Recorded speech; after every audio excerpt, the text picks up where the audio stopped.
வணக்கம். பைபிளை முழுவதுமாக வாசிக்கும் நம் லட்சிய பயணத்திற்கு உங்களை அன்புடன் வரவேற்கிறேன். இன்று நாம் லேவியர் ஆகமத்தில் 22வது அதிகாரத்தை வாசிக்க இருக்கிறோம். இதுவரை நாம் மொத்த நூல்களில் 9.33% நூல்களை வாசித்து முடித்துவிட்டோம். இன்னும் சில நூல்களை முடித்தால் நம் பயணம் வெற்றிகரமாகும். இன்றைய வாசிப்பின் மூலம் அந்த இலக்கை இன்னும் முன்னோக்கி நகர்த்துவோம். வாங்க தொடங்குவோம். காணிக்கைகளின் தூய்மை. ஆண்டவர் மோசேயிடம் கூறியது, இஸ்ரேல் மக்கள் எனக்கு நேர்ச்சியாக செலுத்தும் தூய பொருள்களால் ஆரோனும் அவன் பிள்ளைகளும் என் பெயரை இழிவுபடுத்தாதபடி எச்சரிக்கையாய் இருக்க வேண்டும் என்று அவர்களிடம் கூறு. நானே ஆண்டவர்.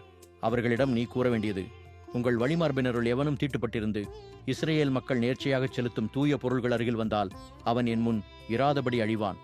நானே ஆண்டவர்.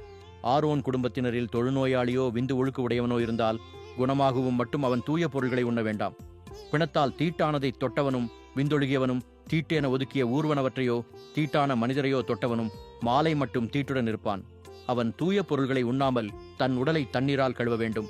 கதிரவன் மறைந்தபின் தூய்மை அடைவான். அப்பொழுது அவன் தூய பொருள்களை உண்ணலாம். ஏனெனில் அது அவன் உணவு. தானாய்ச் செத்ததையும் பீறி கிழிக்கப்பட்டதையும் அவன் உண்டு தீட்டாக வேண்டாம். நானே ஆண்டவர். எனவே தூய்மையானதை தீட்டாக்குவதால் தங்கள் மேல் பாவத்தை சுமத்தி கொண்டு சாகாதவாறு நான் ஒப்படைத்தவற்றை அவர்கள் காப்பார்களாக. நானே அவர்களை தூயோராக்கும் ஆண்டவர். வேற்றினத்தார் எவரும் தூய பொருள்களை உண்ண வேண்டாம்.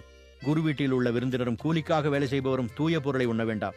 குருவின் பணம் கொடுத்து வாங்கிய அடிமையும் அவன் வீட்டில் பிறந்தவனும் குருவின் உணவை உண்ணலாம். குருவின் மணமுடித்த மகள் தூய பொருள்களை உண்ண வேண்டாம். குருவின் குழந்தைகளற்ற கைம்பெண் அல்லது மனவிலக்கு பெற்றவளான மகள் திரும்பி வந்து இளமையிலிருந்து தன் தந்தையோடு வாழ்ந்தது போல வாழ்ந்தாளாயின் தந்தையின் உணவில் பங்கு பெறலாம். ஆனால் பொது நிலையர் எவரும் அதை உண்ணலாகாது. தூய பொருளை அறியாமல் உண்பவர் அப்பொருளின் விலையில் 1/5 பங்கை கூடுதலாக கொடுத்து தூய பொருளுடன் குருவுக்கு கொடுக்க வேண்டும். ஆண்டவருக்கு இஸ்ரேலர் நேர்ச்சியாக அளிக்கும் புனித பொருள்களை குருக்கள் இழிவுக்கு உள்ளாக்கக்கூடாது. அப்புனித பொருள்களை உண்டு இழிவுக்கு உள்ளாக்குவதால் அவர்கள் தண்டம் செலுத்தும் குற்றப்பழிக்கு ஆளாவர். ஏனெனில் நானே அவர்களை தூய்மையாக்கும் ஆண்டவர். ஆண்டவர் மீண்டும் மோசேயிடம் கூறியது, ஆரோன் அவன் புதல்வர் மற்றும் இஸ்ரேல் மக்கள் அனைவரிடமும் கூற வேண்டியது, இஸ்ரேலரோ இஸ்ரேலரிடையே தங்கியிருக்கும் அந்நியர்களோ தங்கள் பொருத்தனைக்கேற்ப அல்லது ஆர்வ மிகுதியால் எரிபலியாகச் செலுத்தும் காணிக்கை அவரவர் விருப்பப்படியே மாடு ஆடு வெள்ளாடு எவற்றிலேனும் பழுதற்ற ஓர் ஆணாயிருப்பதாக. பழுதான எதையும் உங்களுக்காகச் செலுத்தலாகாது. அது ஆண்டவருக்கு உகந்தது அன்று. சிறப்பு பொருத்தனையோ தன்னார்வ காணிக்கையோ மாடுகளில் அல்லது ஆடுகளில் நல்லுறவு பலியாகச் செலுத்தினால் அது ஏற்கத்தக்கதாக அமைய மாசுமறுவற்றதாய் இருத்தல் வேண்டும். குருடு ஊனம் நெறிவு கழிச்சல் நோய் சொறி சிரங்கு முதலிய குறைபாடுள்ளவற்றை செலுத்தாமலும் அவற்றை ஆண்டவரின் பலிபீடத்தில் எரிபலியாக்காமலும் இருப்பீர்களாக.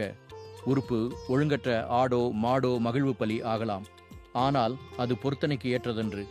விதை நசுங்கினதையும் நொறுங்கினதையும் காயம்பட்டதையும் விதை அடிக்கப்பட்டதையும் ஆண்டவருக்கு நீங்கள் காணிக்கையாக்காமலும் உங்கள் நாட்டில் பலியிடாமலும் இருப்பீர்களாக. வேற்றின மக்களிடமிருந்து இத்தகையவற்றை வாங்கி உங்கள் கடவுளுக்கு உணவு படையலாகச் செலுத்தாதீர். அவற்றில் கேடும் பழுதும் உள்ளன. அவை உங்கள் சார்பாக ஏற்றுக்கொள்ளப்பட மாட்டா.